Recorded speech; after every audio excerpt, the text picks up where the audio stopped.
Oh, well, hey there. It's Jamithatsme here. Welcome back to my channel. Let's go ahead and talk about love and hip hop ATL. Let's get into it.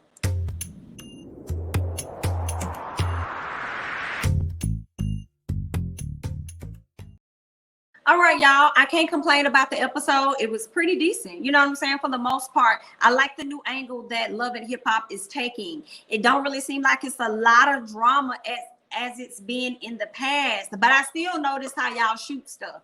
When y'all go out there to LA and y'all shoot, it be all vibrant and stuff, but the gradient on this video is just a little dark, and I don't really like that, and I wish I would just change that up just a little bit.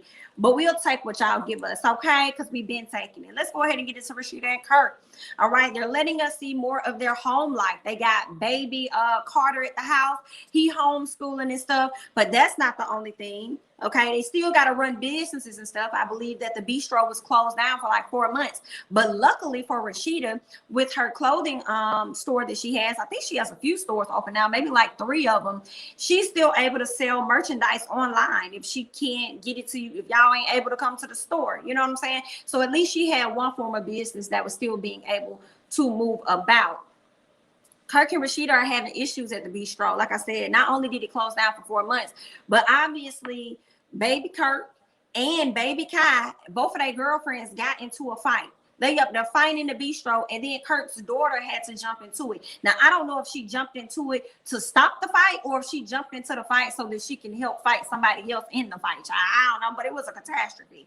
So they have to have a sit-down conversation with their family about what is up here going on. In addition to that, they ain't really making the money how they need to. Okay, they may be in over their head. So Kirk is gonna have to go and sit down with the accountant to assess where the funds are. Are they in the red? Are they in the gray area, the green area? Where they at? What's going on? So they may have to make some changes. All right. So we'll see how that's gonna work out later on in the review. When it comes to Amaretta, we meet a new artist named Amaretta. She is a rapper. Gorgeous little girl. I say little girl, she's younger than me. Gorgeous girl, great rapper. I came across Amaretta a long time ago on social media. Really good, very, very talented. So I'm glad that she's able to get some of the attention that she needs. Okay. What did we learn about her? Her mom had been managing her for about 4 years, and that changed. So now she's been managing herself. I guess things changed during the pandemic. So she's been able to go out and kind of book other things. One of the issues she has with her mom is the fact that her mom ended up, what did she say? Her mom ended up marrying somebody that she didn't approve of. And she felt like her mama put the dad, or not the dad, because her father actually passed away, but put that guy before her kids. But before we get down to that, we hear that Amaretta, you know, her style, I've never really seen her rock heels. She is kind of like a cute tomboyish, giving us a little bit of what Aaliyah was trying to give us back in the day when she first came out. But she says whenever people try to, I guess, manage her, they want her to be more girly. And she's like, wait a minute, that ain't me. This is me. Accept me as I am. And I like that about her. I'm not going to say that she should change, but I think it is going to come a time where she might change her style. I feel like there could be a mixture of both. You know, she may not want to wear heels, but maybe you still can have your tomboy-esque and just throw the heels on with it. Not sure. You don't have to. I understand where Amaretta is coming from, because once you're allowing them to change this much about you, you're going to start opening up to them changing this much about you. So I understand where she's coming from, but if she just holds true to that, like, I hear what you're saying. I still got to have my tomboy style, but I'll throw some heels on. But I ain't throwing on no skirt. I'm not going to show my ass. I'm not going to do. So I think that her talent definitely speaks for itself. I feel like it's going to be harder for her, in my opinion, because she is a darker woman trying to enter this rap game. So I think it's going to be tough for her, but I still want to see her advance in her career, but being able to hold true to what it is that she wants. When I think about Mulatto, because I remember Mulatto when she was younger and she was doing the rap game over there with Jermaine Dupri, and when she was coming up after the rap game, she said that who she is now is who she said she would never be and what she wasn't trying to do.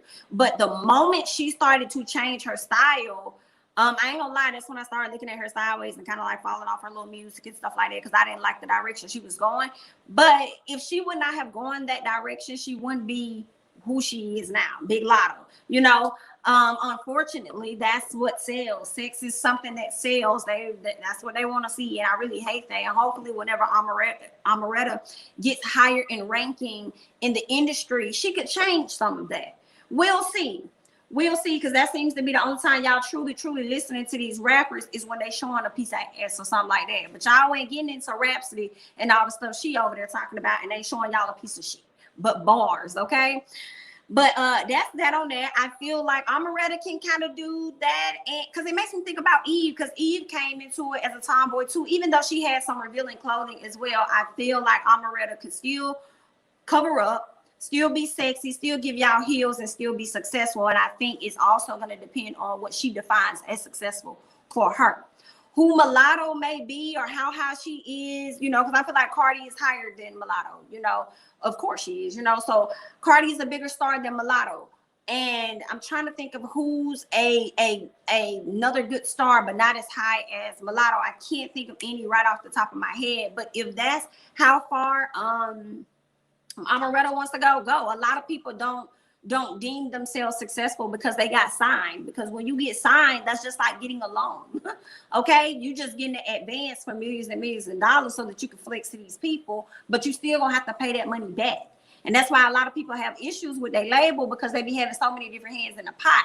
Every single thing they charging you for, you know. They done gave you an advance and then you want extra money. So I mean, like, it's okay to get a deal if you got a plan to get, you know, of how you finna get out of that deal within a certain amount of time, and make sure these people get their money back, and make sure that you have all eyes on where your money is going.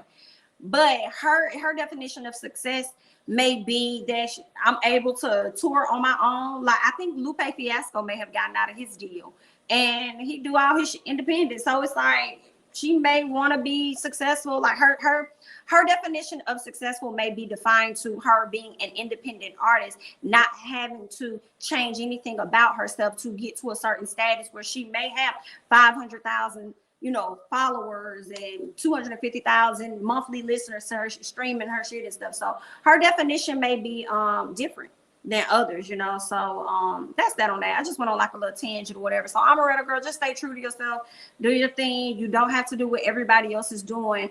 Unfortunately, I do feel like if you want to reach their level, unfortunately, I feel like you may have to change, you know what I'm saying? Like, that may be your definition of success, is when you have to start showing yourself, showing revealing clothing and stuff like that in order for you to get to that level. Or you could just redefine your definition of success and rock out how you rock out. You know what I'm saying? I hope that all makes sense.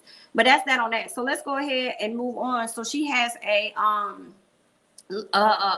signing or something like that, meet and greet for her recent single. Baby Tate came out and she supported her in that, and later on we'll see them catch up with each other at the studio.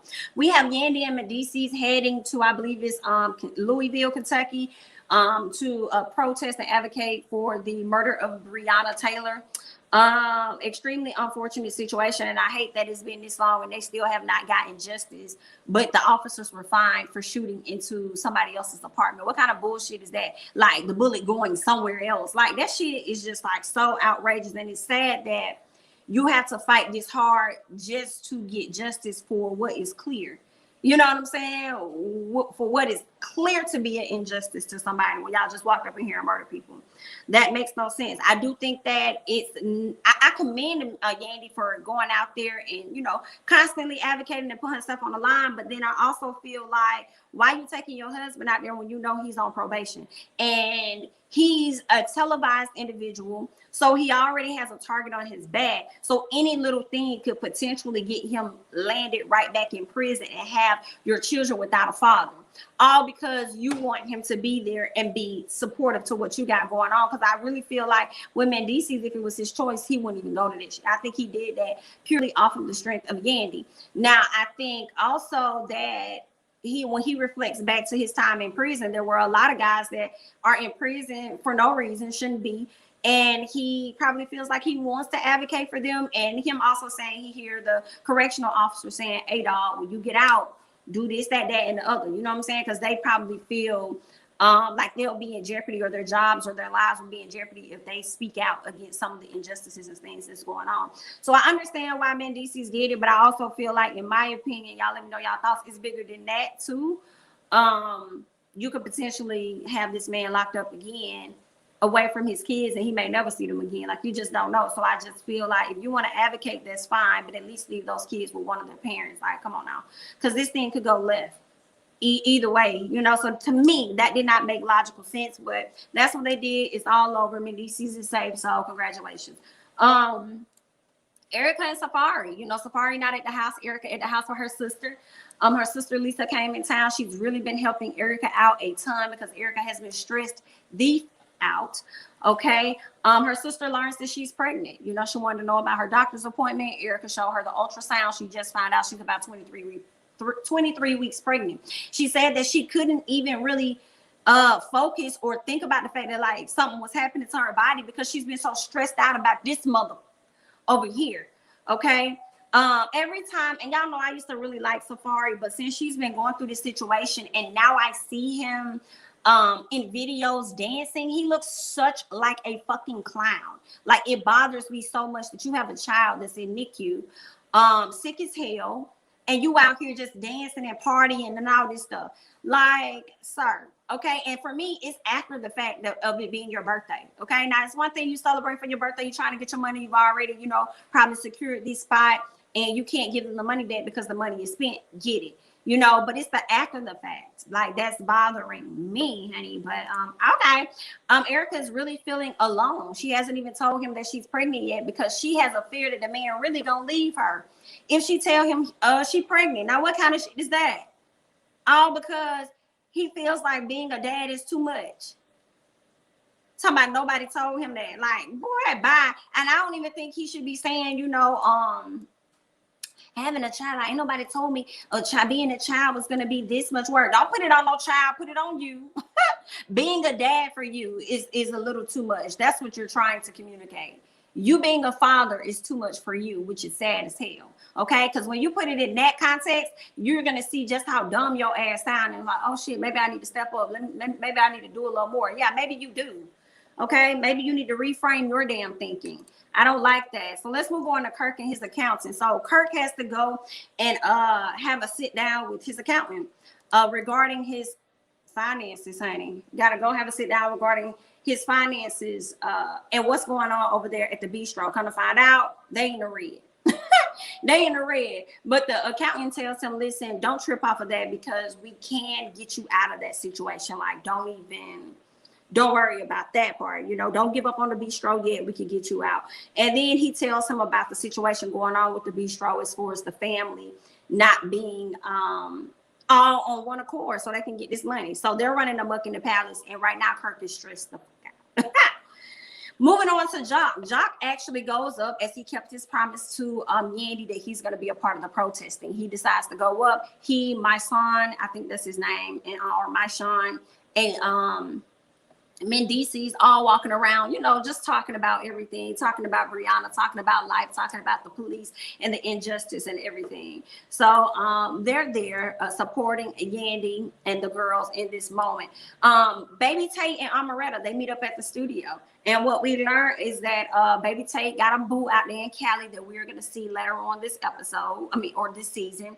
Amaretta talks about her being previously managed by her mom, but she felt as though her mom was not there for her emotionally. So she decided that it was not a good fit. The dynamic between the two ladies when they were recording this scene for me was not genuine or a connection for some reason. It came off as though, hey, I'm just reporting for my scheduled time for filming. On set, we're gonna get a quick 30 minutes of y'all talking and then cut. You know what I'm saying? Like, it just didn't even seem organic at all. So yeah, that's that on that. Karlie Redd is headed to Louisville, Kentucky. Okay, I don't even know why they gave Karlie Redd a green screen for this, because I'm like, we didn't even really see her when she got there, but I guess, and we barely could see her ass anyway with all the work she done got done on her face. And I'm like, Karlie, what the hell is this?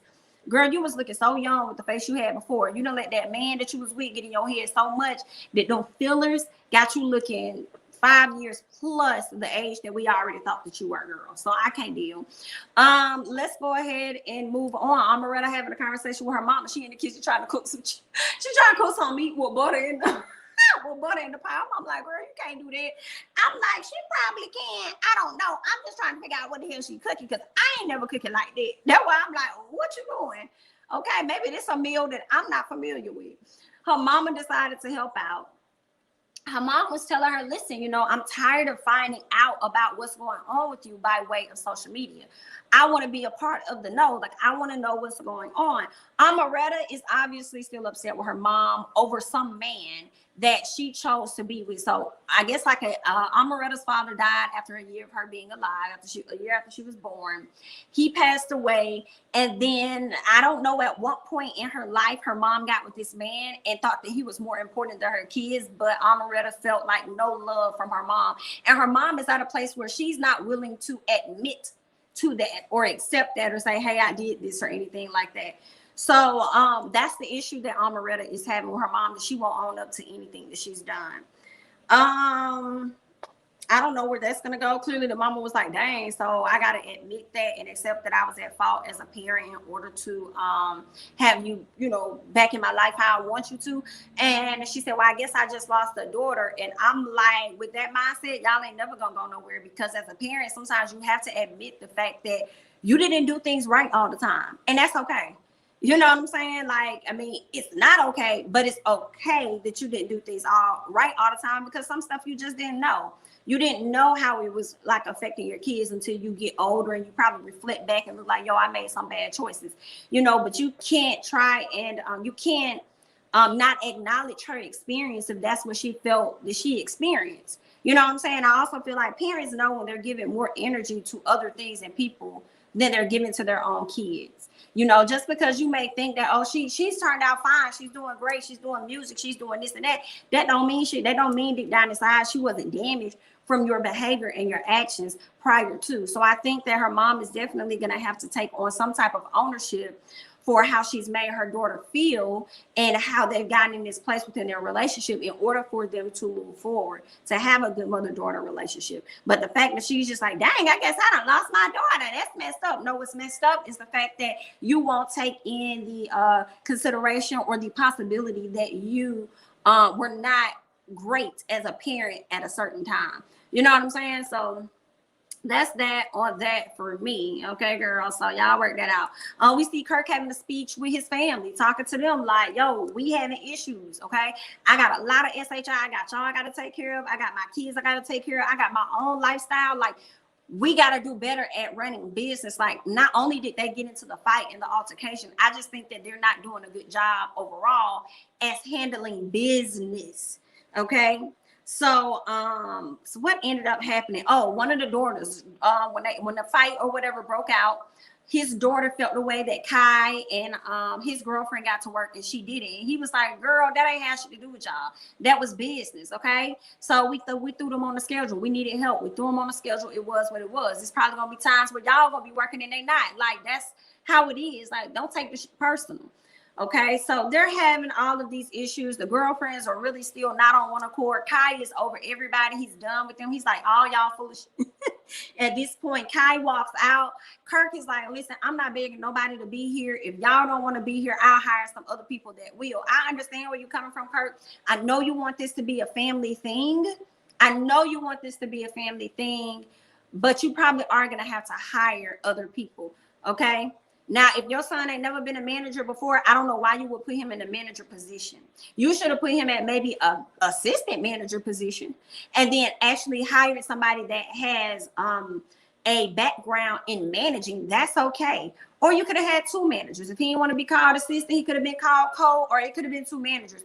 But he could have learned up under someone else instead of throwing him into that position. And I feel like with y'all restaurant, y'all probably never have done this before. This is something new for y'all as entrepreneurs as well. So y'all just thought that y'all would hire the family, but no, that's not. Like, it's okay to go out there and get some new people. You know what I'm saying? Get some people that are experienced and still fizzle in your family as well. I feel like, I don't know. I feel like y'all just don't know what y'all doing for real, honey. And y'all need a little help, girl. So go find y'all the right help that y'all need, honey. And good luck. That's all I got. I ain't got no more. That's all I got for Love and Hip Hop ATL. Y'all leave y'all thoughts and comments down below. I'm Jamithatsme. Don't forget to like, comment, subscribe, share my videos. Follow me on Instagram and Twitter. And I'll catch you guys in the next one. Bye-bye.